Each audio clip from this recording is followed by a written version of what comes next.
Hi, I'm Barrie Livingstone and welcome to A Student's Perspective. I'm an interior designer. I have a shop in Cabo San Lucas. I also am a realtor in California, and I'm also an author because I've written a book. And I'm so thrilled to be here, to be talking to the students today and to be interviewed. So let's get started. Hi there, and thanks for tuning in to A Student's Perspective, the weekly series that connects students with designers, manufacturers, educators, industry professionals, and design media celebrities to hear their stories on just how they've gotten to where they are now.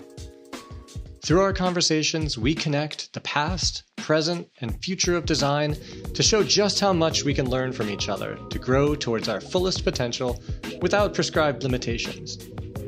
Think of A Student's Perspective as a weekly design lecture series from the student's point of view.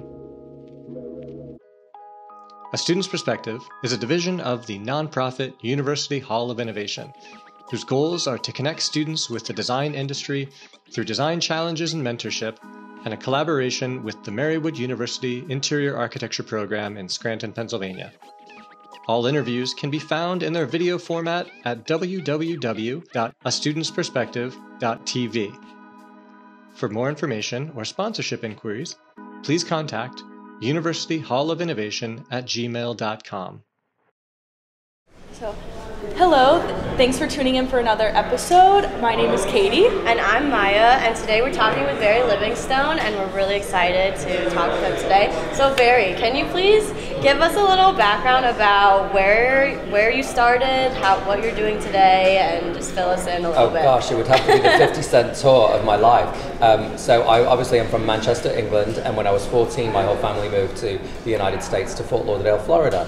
And it was there that I realized that I would need to become an interior designer because I couldn't bear all of every room was white and square and boxy. So I became an interior designer and opened the South Beach Design Group in Miami. We had a shop, a beautiful shop at the beginning of South Beach, right on Lincoln Road. And then I ended up moving to California. I ended up working for Cher, The Rock, loads of bevy of celebrities. And in 2008, when everything went south, I actually got a job and moved to Dubai. So I lived between Dubai and Malaysia for 2 years. And then 12 years ago, I came back to live in Malibu because of Cher. That was, I knew everybody in Malibu, so it was really weird. So I actually settled there and lived there for 12 years, and then last year I got married and we moved to Mexico, and we opened up a gorgeous shop called the House of Barrie, which had always been there. I got thehouseofbarrie.com years ago because I knew that at some point I wanted to do something. So House of Barrie now lives in Mexico, and we are shopping here at High Point and having this great little chat with you guys. Oh my gosh, so awesome. You have so many different avenues. I know, I hope I got all of that in. Yeah, that's awesome. Would you like to tell us a little bit about your schooling and how you decided to get into, I know you said all the white boxes and well, I think that I'd always, like growing up in England, I'd always grown up with history, and I love to go to like all the old manor houses and just live in what was yesteryear. You know, like I think I was obsessed with history and how people lived. And then without even knowing about furniture, like why was some furniture like the peasants' furniture was just, flat up against the wall, and then, the ornate furniture. So I was always, I think, a bit obsessed with that, yeah. and that probably spurred it.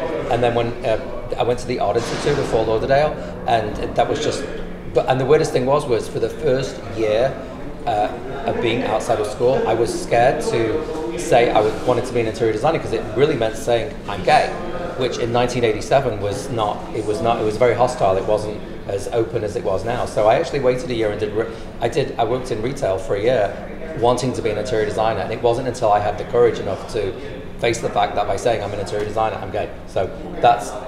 So I feel and empathize with so many kids because I actually stunted my growth. Like I would have started a year earlier had I have just started. Right. So I mean, there's no regrets in it because I did what I wanted to do, but I put my whole life on hold for a year. So I had to come to terms with my own self. Right. Wow. And does that reflect kind of in your own design? Did you find that you need to think about yourself and how what you're passionate about inspires what you design? That's a really good question. I've always just gone after what I thought was best. And I always used to say there was a movie that this little kid said, I see dead people. Like, he would see dead people in his space. Like, but I have always seen, like, you walk into a restaurant or you walk into a room, and then there's that one thing that's wrong. Like, why did they do that? Like, why is it painted that color? Why did they use that chair? And it's horrible because you can't turn it off. Yeah. You cannot turn it off. So it's one of those things where you always see it the way it could have been done, and it would be so easy if they just did that. Why didn't they just take that wall out? Why didn't they just put that window there? And it's these innate things that you see that you know that I think I always want to see the space in its best possible use, like its highest and best use kind of thing. Right. So would you say you really value the functionality of a space before how it maybe looks, or like how you function in it? Form follows function, most definitely. And when you in design school learning that Spandero, that form follows function, I mean, it's what is going to be in a space. And I had an Egyptian teacher in Fort Lauderdale, and he said, think about a square room. A square room could be anything. It could be a dining room, it could be a nursery, it could be an operating room, it could be a disco, it could be a wig room. In Cher's house, there was a wig room for the wigs. So a square room. So it really, every space, what are you going to do in it? And it's a very selfish. I always tell my clients, hiring a designer is a gift, and it's a very selfish thing because you get to say, what are we doing here? And think outside of the box, meaning outside of the space, and how are we living in this space? Is it a second home? And I got really lucky because in Florida, everything was from New York. So we had so many people that had second homes and third homes from up north. So you do things differently in a second home. And especially if you're from a northern climate and you're in a tropical climate, you want to feel like you're in that tropical climate. So so I always saw things doing it the way I thought it should be, based on its locale, etc. Yeah, that's good advice actually. Yeah, so we talked about a little bit of how you have so many different avenues going on. So once you determined you wanted to be an interior designer, what was your next steps into like retail and all your other? Well, I think first it was getting the clients, and I didn't really want to work for anybody, but I ended up working for a few people here and there, different interior designers that were local in Miami. And then we realized that we had to have access to furniture, resources. That's your number one thing. Like, you're as good as your resource library. So getting access to High Point, I knew from the very beginning that I had to come to High Point. But as we were talking before the camera went on, some showrooms are good with students and some aren't. But High Point wasn't really for kids. It wasn't a place where students came. So I did come, and with a friend who was an interior designer, we ended up going into business together, and we realized that having that access, and one of the things about being 26, and I was going to get jobs that were doing model apartments, but we were going in with these companies that were doing it for years and years. So having a showroom, we decided that having a showroom that showed our style, that would be our calling card. That would be like, hey, we've got this store. Like, so it, ironically, 40 years later, 35 years later, here I am doing the same thing in Mexico, because in Mexico, House of Barrie is, there's probably 40 or 50 different vendors that are in the shop, but I have to be very aware of who my client is. Some of them are older, people are from Canada, people are from Dallas, people are from all over California, so I'm very keenly aware of how I've curated the whole look. So it's a very modern, clean look, and it can go in very modern house, or it can go in a more contemporary Mediterranean, which is what they have there a lot. Could you talk about like the process that you go through when you meet a client, and like how you curate specifically for them, or like how you get your showroom to kind of fit a lot of different shoes, like for multiple clients? Yeah, and it's funny because somebody said the other day, came in and said, your showroom isn't my style. And I was like, I can't say that it's not my style either. I said, but if you're a good retailer, I said, I'm opening for everybody's taste. I said, so I'm sure there was something in the shop that you liked and there was something that you didn't, which is fine. But it's very difficult when you're in retail to cater to one particular style. And in fact, quite recently, usually with clients, like when you see the house, you see the way they're dressed, you see the way they talk. It's like we see, I don't know how other designers see it, but I'm not autistic, but artistic. I see, you see what someone looks like, you see how they present themselves, and you can really see how, I translate that into furniture and a look. And most of my clients, like 98% of the time, I get them. And very recently, we have a client now that I just couldn't get. I couldn't break through what she would like, and it was really getting at me. And then one day, one of her friends was over, and we started talking, and we, in that conversation, there was a breakthrough moment. It's like, oh my God. And it was this, and even both of us, I was like, oh my God, a light just went off in the room. Like, I know what you want now. Now, I still don't know exactly what she likes, because I know what she likes with the plumbing, but like the lighting fixtures, and lighting fixtures are so personal. Right. They're so personal. Yeah. And is it going to be more metallic? Is it going to be more wood? Is it going to be organic? So so usually the answer to that question is usually I really have a good feeling for what people want, but every once in a while someone comes along and it's not my house. Like I always say to my clients, I love this property and I love this home, but I will never live here. I hope I'm invited back for drinks afterwards if I've done a good job, and we'll do things socially, but it's not my house. So we do what is best for the house and what is best for the client. So I hope that answers a little bit. Yeah, definitely. Okay. Get what you want, really. Yeah. Make what makes you happy. So. Yeah. I was going to say, could you talk a little more about the House of Barrie and just that whole company separate from your other things? House of Barrie is, and it's House of Barrie since 1968. The old fashion houses in Europe, Chanel or these fashion houses since whatever year. People always ask me, how long have you been designing for? And I really feel like it was since birth. So I was born in 68, so it is House of Barrie since 1968. And I really feel like it's a curation of all the things that I just love, these vendors, and they make me happy. And one thing I realized when we went to Mexico was the surprising lack of color. So so the tagline for the shop is a life well lived in full Mexican color. I mean, if you're on the beach in Mexico and you can't do orange and turquoise and color, then when are you going to use that? Like, is your whole life going to be cream and beige? Right. Which is fine to do, but in the artwork and the accessories and rugs and God knows what. But I feel like, so the House of Barrie is really, it's an explosion of life, but it's very curated and it's very contemporary, and I feel like it's pieces that people fall in love with. Like, they love it all. They're just like grab piece. People gravitate to pieces and they're like that. And we have had people come in and literally got containers and be like, oh my God, they love everything, and spend $15,000 on little bits and pieces. Because when you have a big house, it takes a lot of accessories to fill up. And you also, I didn't want it to look like it was all done at the same time. So there are some different styles. And I don't want to say trinkets, but when you travel and you find things and then bring them home. So that's kind of how I wanted the shop to feel, like that you've found it at the House of Barrie. Right. I've really found it for you, and then you're going to take it home and make it your own.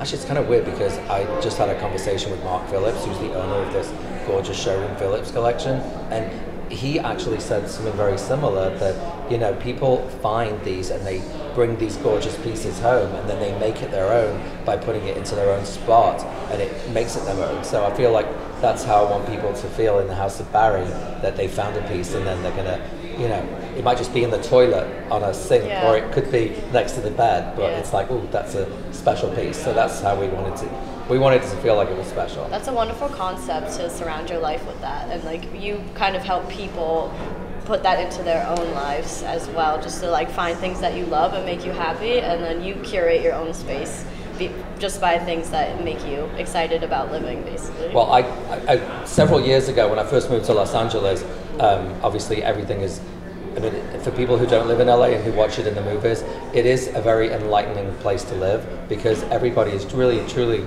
free and open to be and do what they want to do.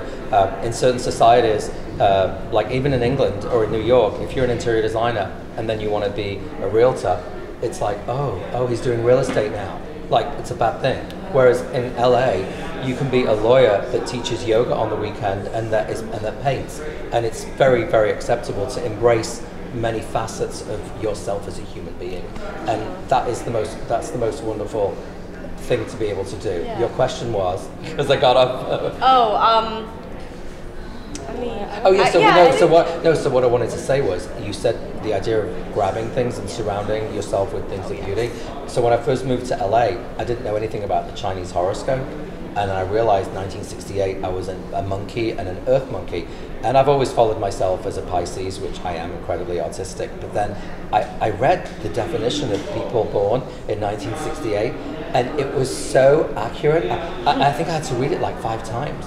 Because earth monkeys they have to surround themselves with beautiful things, and not in a like label conscious, like, oh, I have Prada, I have Gucci, but really to surround themselves with things that are naturally beautiful, and a monkey's very inquisitive, and I was like, oh my God, like that, I was like, that's so me. Like it was bizarre to read something that described my innate curiosity and personality, but I think that probably makes me a good interior designer. I mean, I've never claimed to be the best, I'm not, but I've only been doing it for 35 years, so imagine getting up and doing the same thing every day that you love, and you end up, you make mistakes along the way, and it's normal to make mistakes, but you just have to own them. Right. And and how you fix that mistake, the solution that you come up with is what will make your client like you even better, because we're only human.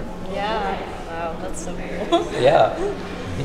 Okay, a question that I have for you is, what inspires you to do this every day? Like you said, you were in it for 35 years. So, what keeps you going to want to keep designing? Wow. I think that one day I will hopefully get a wand, like a design wand, and what is in my mind and what I see when I walk into the house, I can just wait for that. Maybe that's the fantasy of that happening, but it just really just enjoying. I mean, every day is new for me. Every day there's a newness of each day, and every project is it's just the newness of each, and you have to find the right part, and it's interesting with my husband, with Alex right now, because he's putting things together and, fancies himself as a bit of a designer, which some of the things he does really well, but like, he's like, well, perhaps you can give it to someone else to do, and I'm like, well, I just can't. Like, there are certain things, like, I always want to specify my own things, because if it was that easy and people could just point in a catalog this and this, if it was that easy, everybody would be an interior designer. And people try with the advent of Wayfair and the internet, people try, and it comes out miserable, and so this morning we were talking about navigating luxury. So, I find myself navigating luxury in a sea of crap, because there's so much really bad stuff out there that is trying to be something that it's not, like it's fake. Whereas, like, and you come in showrooms like this, like, most of what's in here is real. It's real. So they positioned it as a table or as something else. But so finding something that's real, and it can be real and not 100% natural, But I think that's what makes me excited every day, because you're trying to create something that's authentically this person's house, but you have to buy from a catalog, or you're having your own piece made, your own upholstery made. So it's just a challenge, really. Yeah. So you manage to find a way to create those unique pieces that you don't feel like you just got out of a catalog. You present it in a different way. Like, literally, several of the vendors who were on House of Barrie, they've said, "Oh my gosh, we've not seen our product look like that before." Right, okay. And that's like such a, for people to say, "Oh my gosh, I'm so happy to see my product look like that," because it's been assembled with different counterparts and different pieces. So it's just how I put it together, and Really thinking it's just a outside different the way. box. Yeah. And that composition. Well, that's why they say, I don't want to use the word to death, curated, but curated, like a curator in an art gallery assembles things. A curator in a museum assembles things, and it's things that are conversational, things that are interesting, have history. So, I learned a long time ago, even when you're pricing things for a client, you can't just put one armchair. But why is that armchair $3,600? It's one armchair with such and such fabric on it, in this style, with this wood, with, and it's like, but it's interesting because, again, working with Alex, it's like he's not an interior designer, so he's had to realize now he knows the importance of doing that. Because on an invoice, if you write dining chair, what? Like, if it was this dining chair, you would describe what it is. Yeah. And that's what makes it gives it provenance, and it gives it meaning, and it gives it its value. Even if it's a $20 box, describe what kind of box it is, because that's what they're buying. Yeah. Or buying into. I wanted to ask you, speaking of like curating spaces, I know you said you're a real estate agent. So what is your role in real estate and interior design? Do you walk through the whole process with the client? You help them find a home, and then you also design for them, and then because you walk through and you're like, I think you should move this wall, I think you should do that. Can you talk about how that works? Well, I think anyone who's starting out as a realtor, as an interior designer, needs to be best friends with realtors, because realtors know when someone's getting ready to list, know when someone's getting ready to move in. So I always surrounded myself with realtors in Miami. I went to every single condo opening, so realtors have always been my friends, and then consequently I was always bringing my design clients to say, buy in this building, buy that apartment, buy that house. So I'd always been involved in real estate, and I wrote my book about when I became a realtor and I started looking around houses. Like, I'm walking into these houses in Beverly Hills and Malibu, like, oh my God, that's a $10,000 light fixture. Do you realize this is a $15 a square foot, this floor? And I realized the realtors didn't know.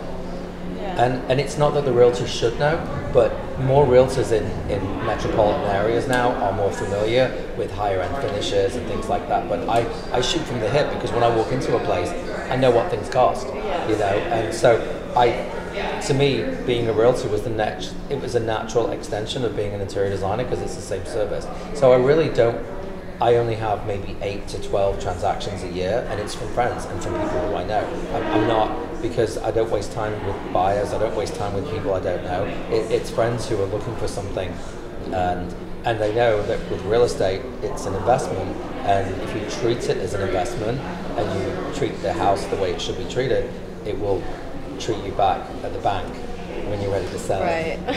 Right? So houses are like pets. You have to give them lots of love and treat them right.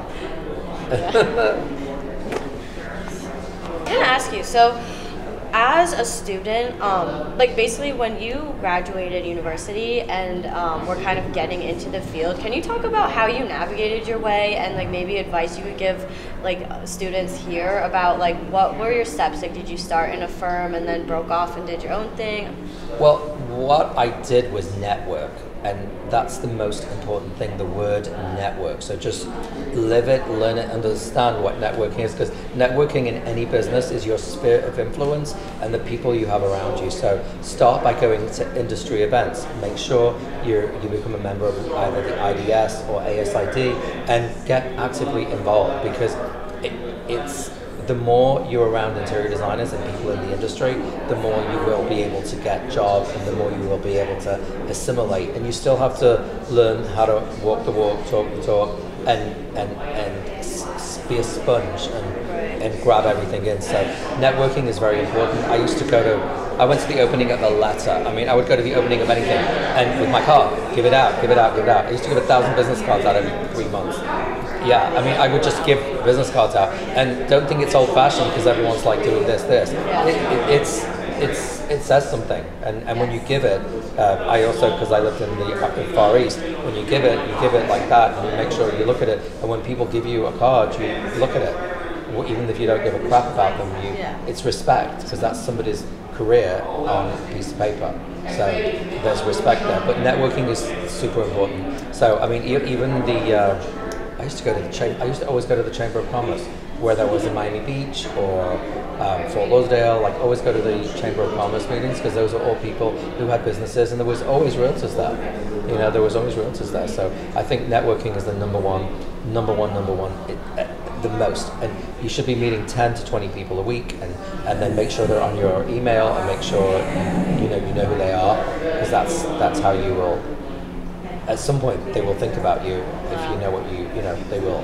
Yeah, that's really good advice, actually. They don't talk about it in school, and I don't know. Networking is the single most important thing, because if you don't know anyone, what use is all this creativity and all these things that you think that you want to do if people don't know what you're capable of doing?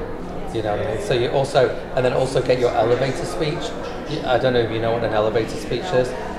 an elevator speech, as you will learn in Los Angeles, an elevator speech is basically, it can be anything that you are, but typically if you're an actor or an actress in LA and all of a sudden you find yourself in an elevator writing down with a director, hi, I do this, this, this, and this, all right? So it's the same thing when you're in an elevator with someone and you have 10 floors in 20 seconds, you have to learn the key points of who you are. So it can be 3 sentences, 5 sentences, 7 sentences, but like you asked me a little bit about me, I was able to do it all. Now obviously it was in more than a few sentences, but you just have to write it down and then almost practice it so you just know who you are and what you do, and you need to have surety in it.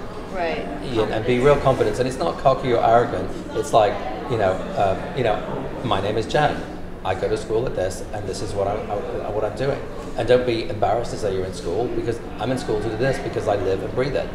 Wow, that's really good advice. I think we're going to be practicing that. 100%. Definitely. Yeah. You have to own why you're doing it and who you are. And people are attracted to confidence. Yeah, they're attracted to confidence. It's not like a negative. Like, it's funny actually. It was really weird.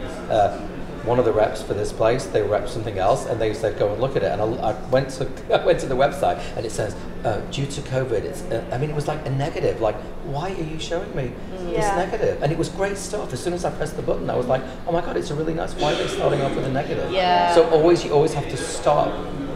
You have to present it in a positive light. Always.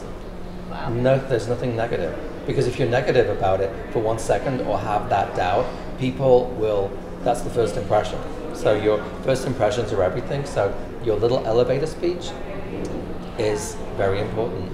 Hi, this is my hi. I'm this. I'm that, and I'm that, and this is what I do. What about you? I love that. Nice. So we are in the Mark Phillips collection, and I heard you had an exciting morning. If you want to talk about that and like your involvement in here as well. Well, my involvement here is just obviously that I'm an admirer, and now we just bought a lot of merchandise to ship to the store, and I've always loved it because it's just it's that natural product, and it's the real thing. I mean, some of it is manipulated or is manufactured, but it's all about looking the real thing, and I think that's why people love it, because it's like a natural curiosity of things. I mean, this little gentleman here, like he has presence. Like if you put that somewhere in the house, it's like it's not a person, but it has presence. It's like this person sitting next to me, So Phillips Collection is just exactly that. It's a collection of gorgeous things that people like to have around them. And do I think you could do you could do a whole house in it, but I think it's better to have found pieces like here and there, so you can appreciate it. Right. Before I would like to ask you guys as students, what are your like hopes and dreams? Like where would you see yourself in 5 years? Let's just do a 5 year. Where would you like to be in 5 years? Go first. Okay. I'm kind of open to anything. I think we all are. I'm still kind of figuring out what route I want to take, and that's why this is so fun to see like where you guys are going and interviewing all these people and being here at Market, just kind of see what our degree where we can go with it. So I'm really open to anywhere. I'm hoping to move to like a city or something like a little more fast-paced than Scranton, Pennsylvania. Yeah. But I'm really open to anything. I don't know where I see myself in 5 years, and I think I'm okay with that because I'm like ready to go wherever it takes me. Well, the key word there is open. Yeah. You're open to the possibilities and open to that excitement of what might bring. Yeah. I think I would definitely say I'm the same. I don't know where I would be in 5 years, but and we were actually just talking to Stacey Garcia, and she was like, one piece of advice I would give myself is to enjoy the journey more instead of being in a rush to get to where you think you need to be. So I think like what Katie was saying was just like literally I would like to open every door. I want to dabble in lighting design. I want to dabble in furniture. I love interior design and creating spaces. I want to be able to experience all of it and like have failures and have successes and like learn as much as I can. That's the healthiest way to be, because then you won't be disappointed. I mean, there'll be times when you are disappointed or disappoint yourself, but I think if you know that it's about enjoying the journey. That was good what Stacey said, because I think we're all guilty of wanting to rush through things or get to the next level because you want to see yourself in a certain light. But yeah, and then you look back, it's always good to look back at pictures as well, because then when you look back at pictures from a year ago or a few years ago, you were like, oh my God, look. So and that really was a happy time. Yeah. Right? Why was I sad if it was a happy time? Yeah. And I think with that too, like learning through travel as well, I love traveling, and I think I would really enjoy a job that allowed me to travel and to go get inspiration from all these different places. It's the most important thing. Travel, we've not mentioned travel, but travel is the single most. Next to networking and travel is the two things. Because you just to see how other cultures live and see how things are done in different places is absolutely huge. It's very important. Yeah. And we were talking a little bit before the camera was on about what you were thinking when you were a student. Can you tell us a little bit about that story of what is the word? It was time capsule. Time capsule. Oh, yeah. Thank you. Yeah. No, so I think I told you. So that we did it at the Art Institute at Fort Lauderdale. They do a time capsule letter. So you write a letter to yourself that they call you back 10 years later. And mine was exactly, I wanted to be traveling to different countries, I wanted to be working with celebrities, I wanted to be on TV, everything that I said. It was like Dory Evans, if you're out there, she was the head of, there was, actually that's another good thing. I don't know if there is a job placement with your school, but I was best friends, me and the job placement girl, because every day, back in the 80s, it was by fax, because it was, but people would fax in what they wanted students to do. And I'd be 9 o'clock in the morning, boom, I'd get anything. She said, no one was like you, Barrie. I was there every single day because I was hungry. I did anything for $10. Anything. Anything you want for $10 an hour. I did drafting. I drafted the entire, one job, it was so horrible. It was the inside of the Fort Lauderdale Convention Center. They wanted to draft it by hand so it would have a hand drafted look, and it took me days. But that was one thing that I did that was just horrible. But it was because it was just all mechanical drawing, and this was of course before the days of CAD, because CAD only happened like in 90, like that's when it started happening. So I don't know. So where I see myself in 10 years now is a very different position than where I saw my. I think I'll always be working, but I want to just work on it. I'll be doing something fabulous and that of my own doing. It won't be, it'll be. I feel like I'm free from the shackles of doing things that I don't want to do, even though there are certain parts of the day that I don't want to, face or don't want to do. But I've broken free from the mold, and that's just by being yourself. So. That's good advice in itself, honestly. Yeah. I feel like you, even from when you wrote your time capsule, you've just been writing your own future and been in complete control of everything that you want to do. It's a cross between Mariah Carey and Break Free. What's her name? Little Ariana Grande. It's time to break free.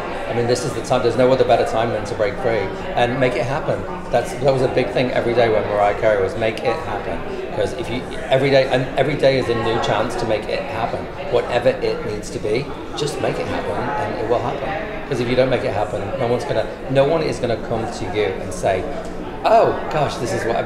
That's not gonna happen. It just won't. It won't. That's really good advice. I'm just so excited about this interview. Well, I'm glad. I had a really good time too, and I can't believe it. My name is being mentioned with Stacey Garcia in the same sentence. But no, Stacey's been amazing. She was the first person who really had her name out there with fabric design and textile design. So it was. I think it was if I think back to the early 90s when she started. I'm not quite sure when it started, but I remember seeing her name at and also trade shows. All those trade shows are so important that you're coming here because you have to know resources. So, I think I saw Stacey Garcia's name for the first time. I don't know if it was on carpet or she also did these panels that were carved, carved MDF panels that I used to buy. That it was her, but it was always something innovative and it was definitely it always has been. She's I wouldn't want to say she's lucky because she's gone after what her little heart desires. So I think that's what you all have to find. I think finding out what your little heart desires, and it can change. So I think staying open, but you do have to kind of steer it. You kind of have to steer it so you can get through certain times because you do have to pay bills. Horrible 5-letter word, but yeah, bills must be paid. All right. Well, yeah, I guess we'll wrap it up with our final question. You gave us so much advice today, and what would you, oh my God, if you could go back and give advice to your student self, knowing everything you know today, what would it be? I think not to be so hard on yourself. I really think that I'm so incredibly critical of myself and my design, and so critical and second guessing, and sometimes, like the writing's on the wall, like you know what you see it, and then you try and, and I think when you are gifted at doing design, and when you're, I don't want to say that, it's not in a conceited way at all, but when you are gifted at something and you see it a certain way, you don't have to prove anything. You know what I mean? I think I spent so long having to prove it, or not thinking I could do it, and that you are your own worst enemy when you do that, and we're all guilty of it. So I think that I would have been less harsh on myself, just less harsh on myself in general. That's really good advice, because I think we catch ourselves doing that a lot instead of just like trusting your gut and like going with. Yeah. When you trust your gut, that's the real you. So there can't be another one. Right. I mean, there might be other people like you that it's the same in your gut, but when you trust your gut instinct, it's really, I mean, it really is. It's what makes you tick, and it's what people will like about you, that you're not following, like, everyone else. That that, wow, this person's really confident about themselves, and you might not know what you're confident about, but if you're confident, and that goes to the same thing. Like now, like my clients and my people trust me with finding them a $10 million house to buy. It's like, it's amazing, and then spending a lot of money on making it look right, because I guess because they'll know I'll take care of it. They know I'll get it done. So that's why you have to have that, and I am confident. I've never, now I don't be like, shit, can I do that? Like, but it's like, oh my God, now I look at things in time, everything now, because I can only take on so many clients, so you really have to, how much time is this going to take right now? So I've been very lucky that the jobs come in, and then, really the first 2 or 3 months is like all that planning, but, first month or two, and then you really, and then you slow down a bit, and then the other client, kind of speeds in. So it's about scheduling as well. But I've really enjoyed myself being here, and thank you very much. I hope anything that I've said would make any sense, and feel free to go to houseofbarrie.com or Barrie Livingstone, and Barrie is spelled with an I-E, because my mother knew I'd be different from an early age, I guess. But it's been a delight talking to you guys and giving back. Hopefully something I've said will make sense and maybe make you think that, how can I do this? Because it's really, really exciting, and it can feel a bit daunting because there's so much to do, but just remember, I've been doing it for 35 years, so it's like every day. Even this time next year, you can say, I've been doing this for a year. And actually, when you graduate school, whether it's a 3-year or a 4-year program, you've had that. So you need to own that you've been doing it for 4 years, and try and work from the beginning. Because I didn't realize until when I moved to Dubai and I had to do my whole CV, resume, this woman said to me, she said, oh, you've got a very strong mid-career CV. And I was 41 at the time and I had 25 years doing design. And I said, mid-career, how dare you? Mid-career? And she said, well, no, she said, it's 25 years. She said, that's a mid-career CV. And I'd never thought of that. But now I'm very conscious of the fact that I've been doing this every day for 35 years. So, you have elected to do this with your time and your life, and you have either 2 years or 3 years into it, but that's what you have into it, so just own it. I own that. Yes, that is so awesome. Well, thank you so much for talking with us. It's been a really real joy, I think, speaking with you, and I think everybody else listening is going to be very excited to hear everything you had to say. Right, so thank you for joining us today. This was A Student's Perspective, and so tune in next week for another episode of A Student's Perspective as the conversation continues. We hope you liked this discussion with the design industry from a student's perspective. Please like, share, and comment, and stay tuned for more inspiring conversations to come.